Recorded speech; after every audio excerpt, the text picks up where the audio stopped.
Marshall wasn't dead, but severely hurt. To have his body forcibly thrown into a wall was not a pleasant experience. Although his bones held, he couldn't move and suffered from a horrible ache in his body. Zuma and Rocky got him first, with Chase walking behind them, a confused expression on the shepherd.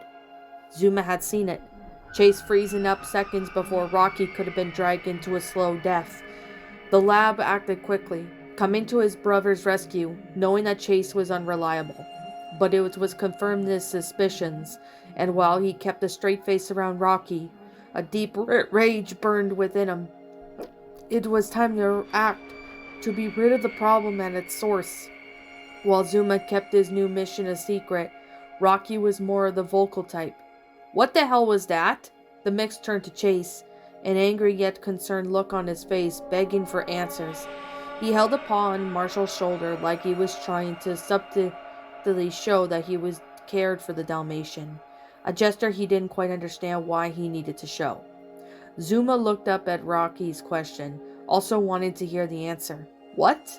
Chase stopped, flicking his eyes between his friends. He was still slightly dazed from the odd mental noise that had been following him. "You almost let me die!" Rocky barked, flattening his ears and bristling his fur. "I needed help, and you just stopped moving." A faint grin slid on Zuma's face. I don't know." The shepherd backed up defensively. What? I was frozen, okay?" "Frozen?" Rocky said flatly. "You were frozen?" Desperate not to accidentally turn his best friend against him, Chase searched for an explanation, an excuse, anything. "Look, that thing has some kind of hold on me. I don't know how to explain it, but it's getting to my head." "You're infected," Zuma breathed in awe, narrowing his eyes. "What? No!" The officer held up his paw to instantly shut down the lab's accusation. "Ferox Miles is way beyond that stage. Couldn't you see that already?" Rocky could hardly understand why he was hearing. "So why the hell are you saying?" "I'm saying this has some kind of mental hold on me. It's screaming in me. It's agonizing. I don't know how to make it go away." Chase lowered his ears in shame, embarrassed of how vulnerable he was. Zuma lurked in the back, watching the new conversation. He was ready to carry out his plan of action, but stopped to see Rocky was primed to turn on the shepherd as well. Ferox Malice was just a distraction now. He needed all the help he could get to exterminate the true killer of Paw Patrol. Rocky thought long and hard about what he was hearing, looking at the ground for a moment. I felt that too." "You have?" Chase looked up in surprise. Zuma's grin instantly died, now replaced with an expression of annoyance. "When I went out to check the breakers," the mix recalled, "I encountered that thing and watched it kill the rodent." He shuddered at that memory. "And I felt something, like this static." "Yeah, that," the shepherd stuttered, his tail wagging for the first time in days. "That's it. It's maybe freezed up. And it was just difficult to deal with." "That may be so," Rocky said, moving towards his friend. "But I really thought you were going to let me die there." He stopped before him, looking at Chase with a stern expression. "I understand what you're going through, and I'm sorry, but I need you here and now." He reached his gray paw forward and pressed into Chase's shoulder, a sign of comfort and understanding. "I know you weren't trying to kill me. I know you'd never do that. So just tell me, whenever the static comes back." It was unnatural to see Rocky take a stand like this. He spoke to Chase like a mentor. Despite being his equal for years, the gray mix had gone almost ignored by the rest of the dogs ever since Ferox Miles hatched, and was simply just always the same, a bystander to the action. While Chase fought against his own mind, and Zuma darkened from the coldness within him, Rocky was going through his own changes. He saw exactly what the Paw Patrol was missing in a time like this. Someone to keep them all together. "That creature, it's trying to break us." Rocky flattened his ears as he surveyed the damaged room. "If it cannot kill us, then it will snap our sanity and will." He came to the conclusion as he turned back at Chase. "Talk to me, Chase, please. I don't want to lose you. If we don't fight this mental strain, it will plunge us into insanity." "Hey," Chase chuckled to himself and sat in an expression as he trailed off. "Yeah, I know what you mean." The mix tilted his head. "You do?" Nearby, Zuma sat with Marshall trying to tend to him. The Dalmatian was already beginning to reawaken, a visible strain on his face. The poor firefighter was going through hell with no end in sight. No doubt that the almost innocent of the team. Marshall was viewed by all the different way. Chase wanted to protect him. Rocky sought to educate him in the harsh reality of facing death. And Zuma still cared for him despite being able to see his somewhat dead weight. As he stood over him, Zuma pricked his ears to eavesdrop on his brother's conversation. Trailing his paw on the ground, Chase spoke softly. "I feel like I'm not myself." He gave a pitiful sigh as Rocky tried to comfort him like an arm over his shoulder. "I can't even tell who I am after what I did." Those last words made Rocky instantly stop, hearing the exact same implication in those words, yet restraining himself enough to not provoke Chase. He knew that there's where this was going, although he still sought to understand the full picture. He wanted to help Chase deep down and bring him back to the shepherd he once was. All he needed was an answer. "Chase," he simply said, punctuating his words into narrow eyes, "what have you done?" He didn't want to tell Rocky the truth. He was the last dog he wanted to ever knowing his crimes. Liberty was an exception, an outsider blessed with cursed knowledge, never to spill onto the others. A street dog with a mutual relationship was worth knowing Chase's terrible mistake. But Rocky was family, even though he had to put the shepherd in a rather compromising position. Zuma had already heard it too, and Rocky was all too observant to the turmoil growing between the two of them. "Zuma, go continue on the route." Rocky turned back. "Where?" the lab stuttered in response. "It's where we were headed until we took the other path. We'll be safe for a little while. Just give me a moment with Chase." The lab merely rolled his eyes with a scowl escaping his muzzle, yet he obediently complied. It's not very smart to split up in situations like this. He was going to say something snippy when a thought entered his mind, making the Coast Guard stop and rethink his course of action. He realized right away that splitting up was exactly what he needed, providing him the opportunity to carry out his own plan.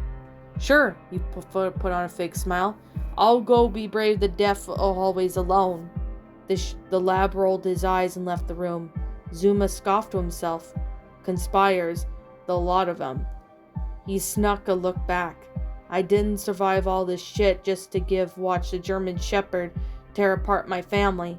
He was angry he had to leave, but at the corner of his muzzle, a grin slid up. No one had yet seen what he did. Chase and Rocky were within their own problems in the back of the room. It was all too obvious. Chase was hiding something with great difficulty, a secret his friend carefully tried to extract. "You're going to hate me," Chase said, refusing to look his friend in the eye. Rocky was unfazed. "Dude, I could never hate you. You're like a brother, maybe not biologically, but it's close enough." He gently tapped the shepherd's arm with his paw. "And brothers stick together no matter what." "But Chase stammered. "I did something really bad." "Everyone does something bad," Rocky almost laughed. "How are you supposed to get through your life if we have nothing left to learn from?" "You make it sound trivial." "Well, I'm not trying to," the mix shrugged. "It's just the truth. Now, what did you do?" Bristling his fur, Chase stared up at the dog across from him. "You want me to come out and say it?" "I murdered Skye," he snapped, sparking the volume of his voice for a split second on the final word. "I thought she was infected, but she wasn't, so there." He stared into Rocky's unblinking face, expecting hostility or some kind of horrific realization, but it never came. The same reaction that caught the mix Chase off guard, and his anger settled. Giving a long sigh, Rocky spilled his own truth. "I know," he said, like he always was wanting to. It just never for finding the right time. It was never easy to pinpoint the exact moment You were completely aware of his crime of your friend had committed? What? Chase blinked. How? It kind of put together over time, the mix shrugged, looking at the floor in mild discomfort. Look, Chase, the thing is, he winced, knowing the next thing was going to leave his muzzle would be hard to say. I don't really know what to think right now. I've eventually figured out that Sky was clean and her death was undeserved. Lowering his head in shame, the police officer nodded as a faint whine sounded from him. I know, but, Rocky interrupted him. I also know what was going on at the time, he said, taking a second to scratch himself with his hind leg. There was a great fear going around the tower, and of course, none of us had actually known what Varrock Smiles was yet. He tilted his head a little, reaching his point. What I'm trying to say is, losing Sky was terrible, and I'll miss her every day. Seeing her shot on the floor was just... He slowly turned and began to walk away. Traumatizing. He turned his head back to look at Chase.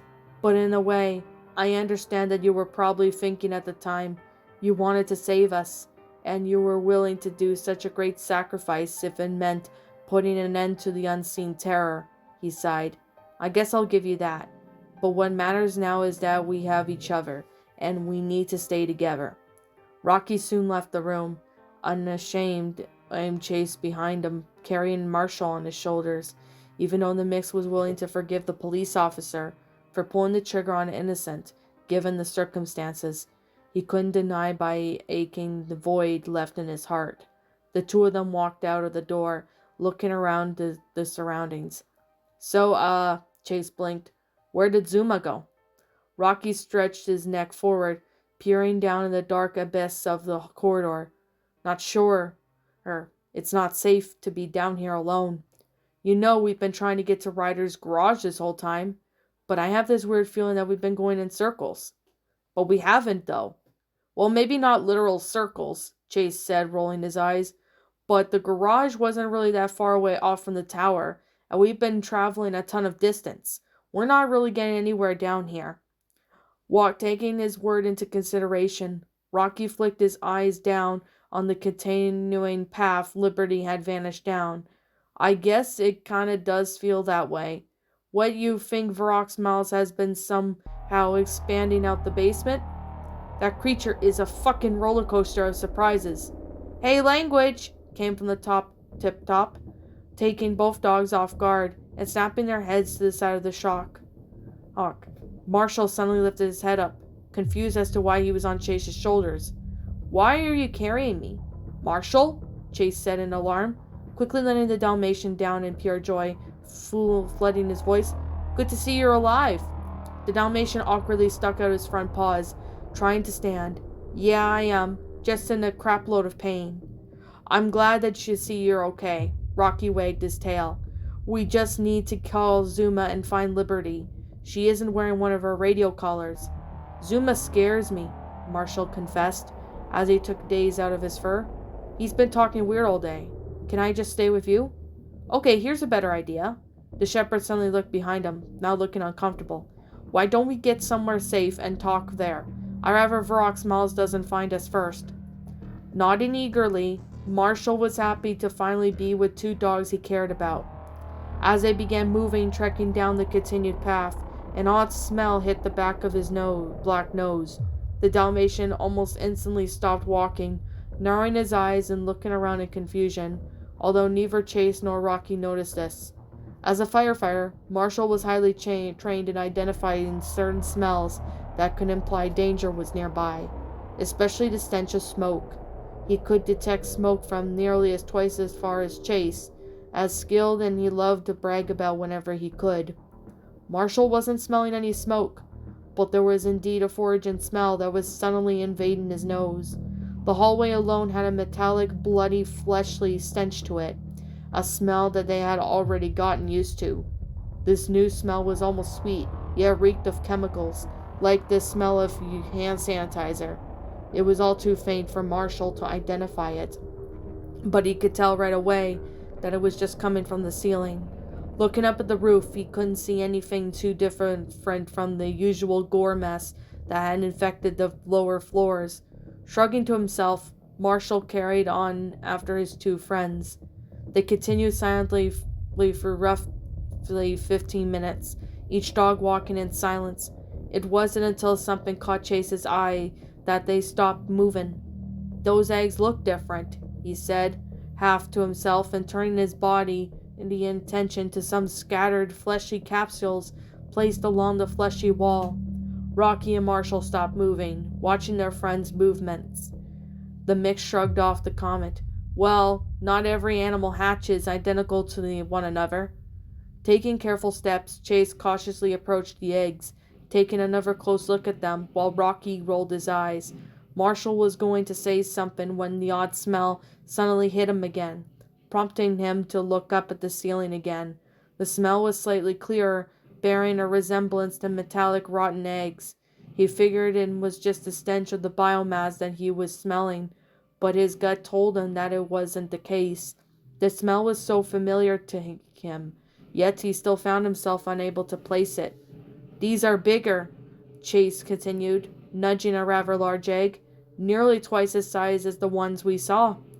"They must be older." Rocky put a paw to his chin. "Maybe we're getting near the centered hive mind?"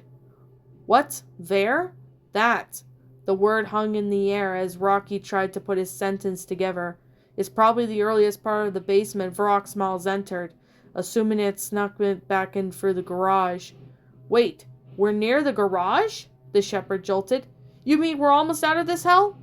"Probably," Rocky shrugged. "But we haven't found Liberty or Zuma. We can't leave them behind."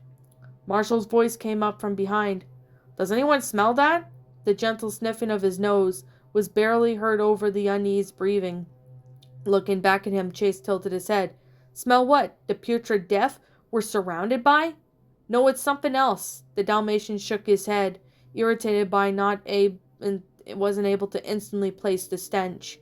He was worried that two others wouldn't take him seriously, and that he had a history of being the innocent puppy of the team, even more so than Rubble. Walking forward a little, pushing in between his brothers, he kept his nose in the air, following the smell. "I don't smell anything." Rocky tried sniffing the air. He was angry that he couldn't place it before, but slowly his mind turned, and the stench had grown stronger. A rich, sickly, sweet smell leaching onto his nose. It was almost like a chemical, a liquid that was trailing along the ceiling. It was odd why the other two couldn't smell it, and Marshall wondered if it had something to do with himself. If only he could smell it, it could only be explained by something unique in his ability. "I'm a firefighter," he muttered to himself, making Chase narrow his eyes. The smell was something related to firefighting. Marshall would have loved the smell on the job, or come across it some time earlier. "Marshall, we're wasting time," Rocky said, annoyance in his voice. "Varrock Smiles can be anywhere." The Dalmatian held up his paw. "No, give me a second." It was on the tip of his tongue, and he was so close. Narrowing his eyes, Marshall went through every memory he could think of missions, fighting fires and jumping into buildings. He retracted through his old training, all searching for a link in the stench. A rotten egg-like smell, yet sweet in his nature, a spicy blend of pungent chemicals that ached his nose. It finally hit him, and Marshall spiked his fur in alarm. "Gasoline." "Gas?" he said in surprise, quickly turning back to the others. "There's gasoline coming from the ceiling?" "What?" Rocky blinked, confused. "Brilliant observation, Marshall." Zuma's voice came through of his collar, cold and motionless. "I thought you would have noticed that sooner." "Zuma, where the hell are you?" Chase flicked his own collar on and spoke to it. "That's none of your concern," the lab replied back, with a static growl. Marshall desired on his own answers. "Why is there gasoline in the ceiling? Where did it come from?" "It's called the sprinkler system, Marshall," Zuma said as a matter of factity. "I had found the sprinkler control, and all I had to do was flood the pipes with gasoline and trip the systems." "You what?"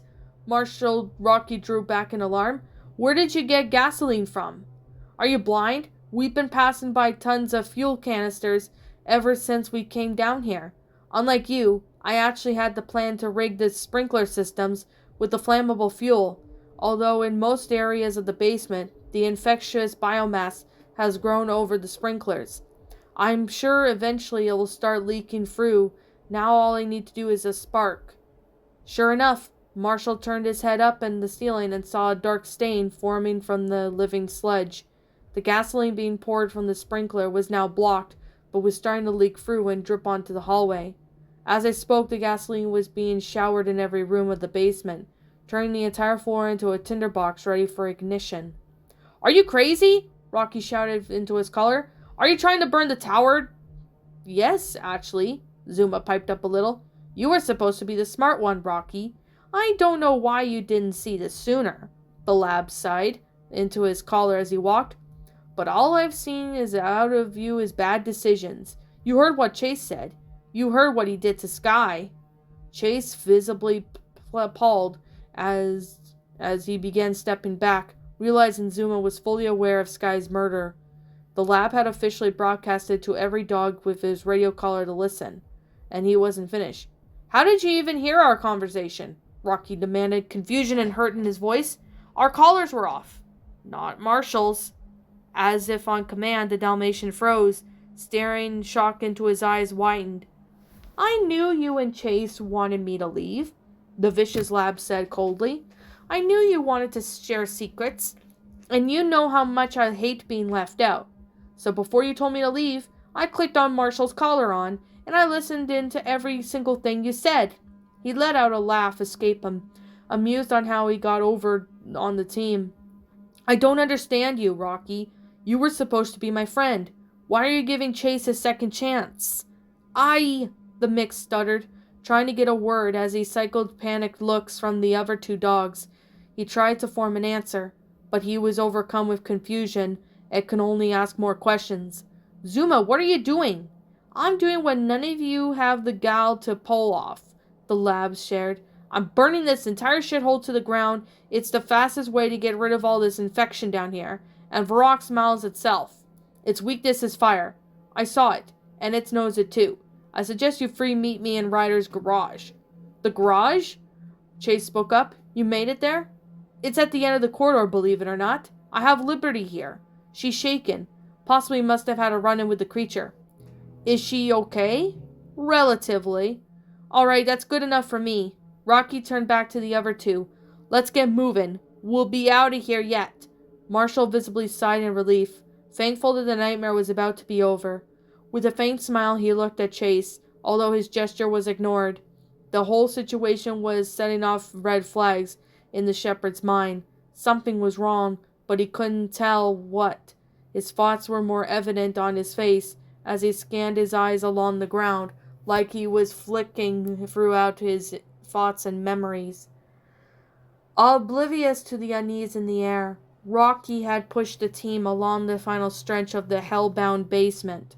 Much to their glee, the hallway was twisted in a veering turn till a final door finally came into view.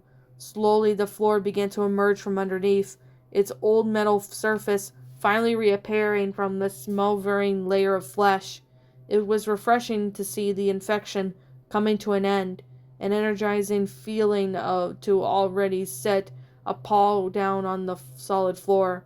Approaching the door, an old later weathered out wood with flecks of blue paint. Rocky put his paw up against it and nudged it open.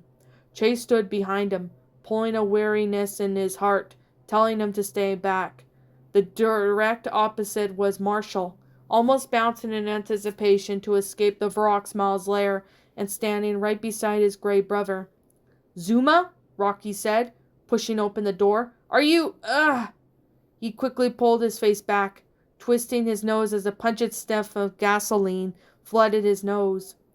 The door opened to a clean room of electric equipment, although most of them were webbed with dust from years of misuse. The air was assumed to be clean, as if the constant presence of gas wasn't affecting it. The sprinkler fastened the ceiling had already been activated, but instead of water, a steady shower of amber-colored gasoline was flooding out.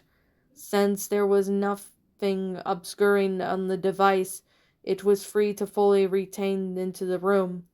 A dangerous puddle of flammable fluid was forming at a quick rate. "Okay, don't step in that," Rocky sidestepped into the room, allowing the wall to circle in the hazard and make it to the end of the room.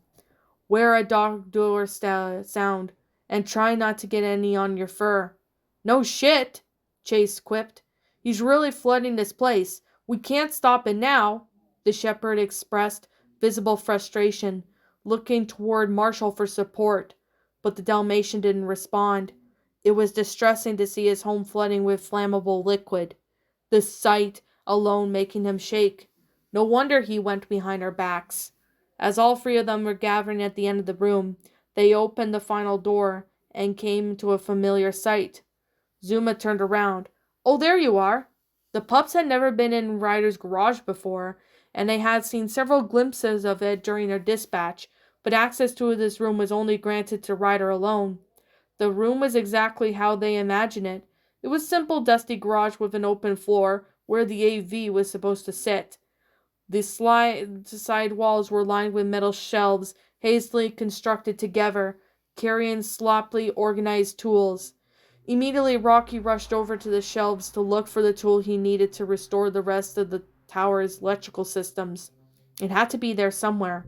He just knew it.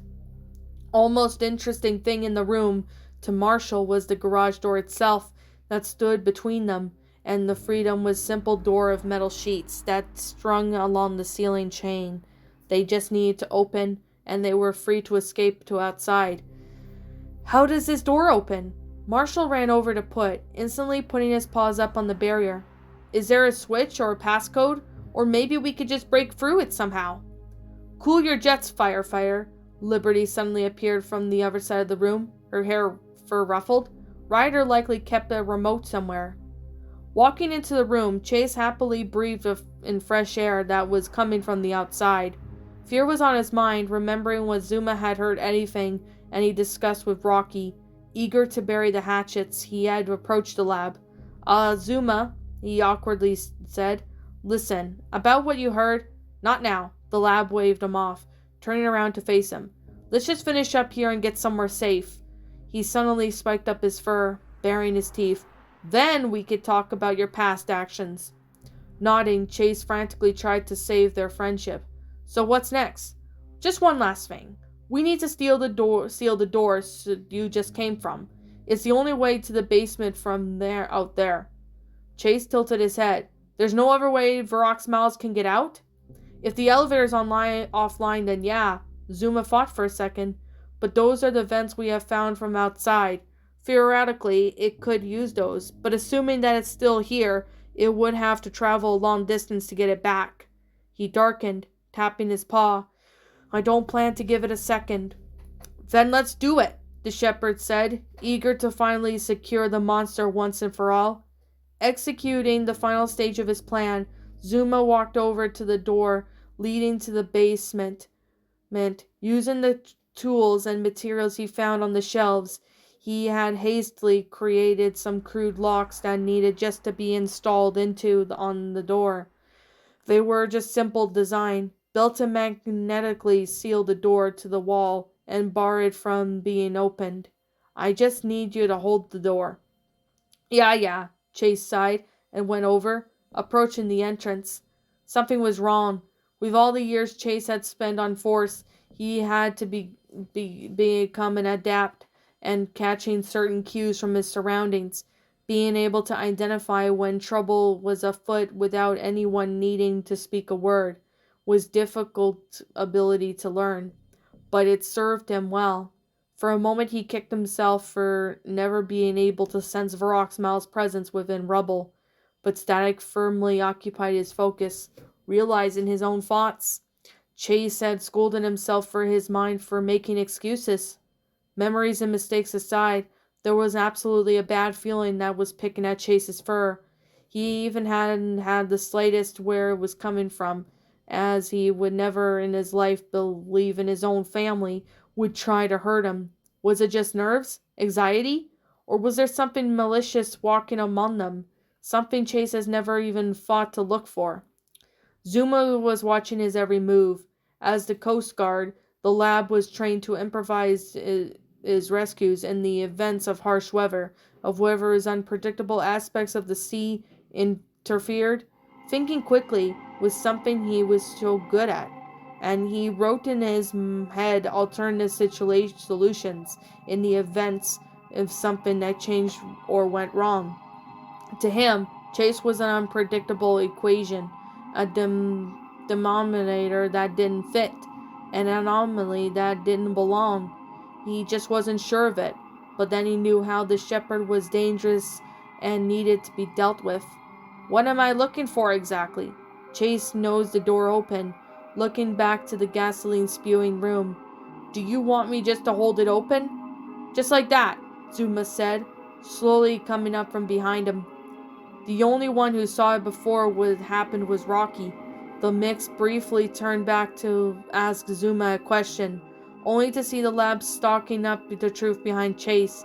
Instantly he stiffened to alarm and opened his mouth to a bark warning, but he was not quick enough. Chase's breath left him as he was forcefully shoved from behind, throwing him into his stomach. He spluttered out a noise of surprise and tried to scramble up in fear and confusion hitting him all at once. "Zuma!" he cried, looking back at the door where it had been pushed in. The lab's eyes were cold and unforgiving. "Goodbye, Chase." The shepherd was helpless as his old friend slammed the door shut, slapping on the metallic lock with the instantly fastened metal surface like glue. The deed was done, deceived and backstabbed. Chase was trapped in the basement as it was slowly flooded with gasoline, and Zuma felt absolutely no remorse. "Zuma, what the hell?" Rocky rushed over, frantic at what he just witnessed. "What are you doing?" He made a leap for the door and tried to pull off the lock, only to be shoved away by the defiant Labrador. Snarling at the knocked-over mix, Zuma bared his teeth, a feral demeanor coming over him. "I'm solving our problems. Get him out." "Can't," the lab shrugged. "I made sure the logs wouldn't come off, as it's only fair if he burns alive." Now it was Marshall's turn to whip in shock. "What?" Rocky tried to get up, but Zuma's brute paw shoved him back into the floor. The Coast Guard was consumed by anger and resentment. "He murdered Sky. Why are you protecting him?" he snarled. "Why have you been giving him any chance at all?" Bewildered, Rocky stared up at the lab terrifying stature. With quickened breaths, he uttered the only response he could think of. "He's my brother. In spirit, maybe." Zuma rolled his eyes. "None of us are related." "We don't have to be," came the mix's plea. "After all we've been through all these years, we're a family. He's my brother, as he is yours." The lab twisted his snarl at those words. "I will not call a murderer my brother." "Chase!" Marshall pounded on the sealed door. Zuma turned around to the Dalmatian, briefly releasing the grip on Rocky. Panicked, the mix looked at his sides and spotted a discarded wrench sitting aimlessly on the floor. "There's exposed wiring in here," Zuma said with a grin. "I suggest you back up from the door, or the explosion will be violent." "Liberty!" Marshall turned his attention to the dachshund, standing off to the side. "Do something!" To his complete horror, Liberty only shrugged. It was obvious her face that she was just as horrified as the scene, but there was little she could do to help. The door was sealed, with Chase on the other side, and none of the other dogs had the strength or tools to bust the magnetic locks or break the door down. "Make peace with whatever god you believe in, Chase." Zuma shoved Marshall aside, moving to the door. "Because in a few short seconds, you're all going to be..." The lab was silenced as a metal wrench slammed off the back of his head, knocking him to the ground unconscious. Never in his life did Rocky think he would strike Zuma, but the situation was dire and the lab needed to be subdued. Even he whimpered faintly. Marshall staggered up the best of his ability, crawling over to Zuma. Even after witnessing the lab's twisted crime, he still felt compelled to his injuries. Rocky dropped off the wrench from his mouth, and its old metal now stained with the splash of Zuma's blood. It hit the floor with a clang, a shriek of noise in the cold silence. "Chase!" The mix jumped in the door, trying to wrench it loose from with any strength he had. "Can you hear me?" It was hopeless. Whenever Zuma had locked the door was staying put, and would not continue to do so until heavy firepower was involved. On the other side, Chase was panicking to a severe degree. He half expected his static sound to return, but instead all he heard was a splashing of gasoline as it slowly began to cover the floor. Whimpering in fear, he tried to back himself to the wall, knowing that even a splash in the fuel hit him, he'd be a dead dog when the sparks flew. His heart was broken, fighting between anger and mourning. He had been betrayed, backstabbed by his friend for almost 10 years. Fearful, he tried to call to his remaining family. "Rocky!" he barked. The voice muffled from the other side of the door. "I can hear you! Get me out of here!" Zuma blocked the door. Quickly flinging his gaze around, Chase had tried to survey his options. He had to leave the team if he were to survive. He needed to flee back to the infected basement. The biomass that leached over the walls was covering up the sprinklers, meaning that he only had a few moments of grace period to travel without being splashed by gasoline. Then, Chase tried to think of any possible solution. His heartbeat was moving too fast, and to get a coherent fought through, his paw still pressed against the door with all the smell of gas in his nose. He slowly came to the realization of what had happened. "Just get the garage door open. I'll lead Varrox miles away as far as I can." "But how will you get back?" Sighing, Chase pressed his forehead to the door. "I won't. Chase, no. I owe it to you. After everything," he confessed. "The lies, the ignorance, everything. Get that door open and run as far away from the tower as you can." He ran through the layout of the basement in his mind. "Find someone in the ACG and tell them what's happened here." Rocky was still defiant. "Chase, you are our leader." He hit his paw against the barrier between them. "No," the shepherd confessed, starting to move away. "You are." "Chase, no!" The cries falling on deaf ears. Chase bit back his tears as he turned away from his family. Taking a deep breath, he turned back to the flooding room and leaped into position. He broke into a run, flattening his ears and streaming back to the infected hallway. He was no longer afraid, even the face of the death when he felt nothing. His beloved family would be safe, and thus there would be nothing left to fear, not even Varrox miles. The hallway, now ignoring the blistering teeth and flesh that leached the walls, wriggling a path pulsating as gasoline dripped on them. He looked around with determination in his mind. "Varrox miles, you bastard!" he barked as loud as possible. "Come and get me!" He stood with his spiked fur in the middle of the floor, paws firmly planted out as he darted his gaze around. Even while vastly outmatched, he refused to go down without a fight. To prove that monster wasn't invincible, he stood for several minutes. When he realized Varrox miles wasn't coming, likely far away in another part of the basement. "All right, fine." The communication room. This area has seen enough action. It was there that Zuma had found the jammer and restored the connection to their collars. The trash tables and computers glistened orange and red as gasoline rained down from the ceiling. Chase was taking great care to avoid the flammable liquid, but it was almost plausible that the stray drops could hit him. He padded out into the middle of the room, approaching the flowering biomass. Zuma and Marshall had to crawl through, exhaling in agitation. He cracked his neck to the side and tossed himself into it. Bothered by the sticky, hot interior of the tight corridor, Chase pulled himself free into a hallway lined with teeth.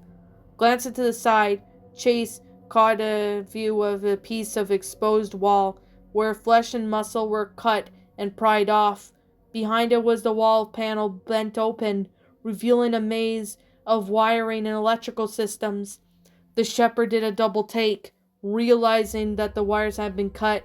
The violent sparks were emitting. If one spark happened to land on the liquid fuel that pooled in the ground, it'd be the end of the lookout.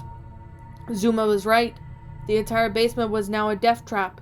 The wires were sparking insanely quick, flickering and spreading like flies. Every second became dangerously closer to the gasoline. "Oh God!" Chase backed up, a faint worry coming over him, but he shook it away fast. He had already accepted death, and he just needed to make sure Varrox miles was taken out with him. "All right, you monster, where?" The vicious sound of screeching cut off his sentence. Chase whipped around him in surprise to see a thriving tentacle birthing from the cluster of muscles behind him. Instantly, he turned to face it, although backing up steadily. Then a second tentacle came out, and then a third, and then a fourth. Then a lanky arm reached out of it, flexing its razor-bone claws. Lowering himself, Chase stared into the gruesome scene. "You," he said, simply not making even the slightest effort to flee the area. Reaching its second arm out, Varrock's mouth birthed itself out, gripping the claws onto the floor as its head shot out. The sight of it shot Chase's tail under his legs. The creature flattened its torn ears, bearing out its blood-stained fangs as it pulled itself free. Rearing to its fullest height, the creature stared down at its prey, a low hiss emanating from its maw as it awaited for the puppy's move. It craned its neck down and leaned close, meeting Chase nose to nose with a ferocious snarl, staring through the eyes to his every soul. Each one dared to the other to move. Chase hardening his expression while Varrock's mouth bared its teeth, emitting a low, slow, drawn-out roar directly at the shepherd's face, all without breaking eye contact the entire time. "What?" The shepherd was shaking. "What are you?" Varrock's mouth tapped its claws, taking a few steps forward as its tail flicked behind it. Opening its mouth, a sickening snap could be heard as the bones moved improperly and arranged. Tilted its head violently to the right, Varrock's mouth ordered the trapped soul inside to give it up its voice. Realigning its head, the creature did something that caught Chase off guard. It spoke with Rubble's voice. "I am you," it said in a hissing as tentacles, holding its body together, wriggled, "just like you are as me." The voice was almost perfect imitation of the bulldog he once knew. The only unsettling tone was hidden underneath, an amateur layering of the sounds and growls attempting to speak. Off to his right, Chase noticed the exposed wiring. The sparks emitted were growing more erratic, and a steady gleam of gasoline was beginning to step towards it. Varrock's malice took another step forward. Chase took a step back, and the stream continued. The creature roared out, this time with Rubble's screaming voice, as it interrogated to the sound, and bared its teeth, prompting its prey to run. Although Chase stayed put, the gasoline puddle grew in size, and Varrock's mouth stepped into it without realizing it. Chase found himself backed up against a wall. As he winced, an inhumane screech mocked him. The creature lowered its head and torso, looking like it's about to leap, yet remained in place. The puppy had seen its thorn in its side, and it wanted to torture it as long as possible. Pressing himself towards the raw wall, Chase shut his eyes, only seeing darkness what he thought was his final seconds. The creature began to lean backwards, sitting on its hind legs. Slowly it began to push down, lifting its top torso up, and reached its other stage of evolution. Now towering over Chase, it let its shoulders droop down as the ribcage jutted forward. It was like a walking man, no longer bound to walking on four legs. Snapping its tail around, Varrock's mouth snarled, not even seeing the gasoline leaking under the exposed wiring. Blaring the stolen voice of every soul severed its under its claws, the monster screamed, its outcry, ultimate war cry. Ignition. A hurricane of fire erupted in a matter of seconds. The entire basement erupted in a flaming chain reaction. A blast of the heat of fire, cloud of fire consumed them both, a screeching agony roaring out from the monster. The trap was stronger than Zuma could have imagined. The fumes of gas seeped into the vents, leaking into the full tower itself. When it was ignited, the pressured explosion was not contained in the basement. Gas pipes that lined against the tower broke upon impact, further intensifying the explosion and adding to the destruction. With an instant, upper windows shattered out, explosions climbing up its center, blasting out concrete and debris one piece by piece. It couldn't have been heard for miles as a fog of smoke or flame shrouded in the tower as it was shredded apart. The structure made a feeble attempt to keep standing, only its support quickly snapped. The lookout fell, collapsing in a cloud of smoke and fire. What's up, my pretties? It's the Lion Queen here. I want to appreciate you all for tuning into this video, and I do appreciate you guys supporting my video by giving this video likes and stuff. If you really enjoyed this video, be sure to leave a like, comment and subscribe if you're new. Ring the bell for notifications to when I upload, so that way you guys will get updated for whenever I upload. If you want to follow me on Twitter or DeviantArt, feel free to leave a follow on those if you are interested in following me on those socials. If you want to support my backup channel, known as Ms. Dark Shigo, feel free to subscribe to it, as a link to that will also be in the About page section. And with that being said, and that being the case, thank you so much for watching, my pretties, and as always, please stay pretty.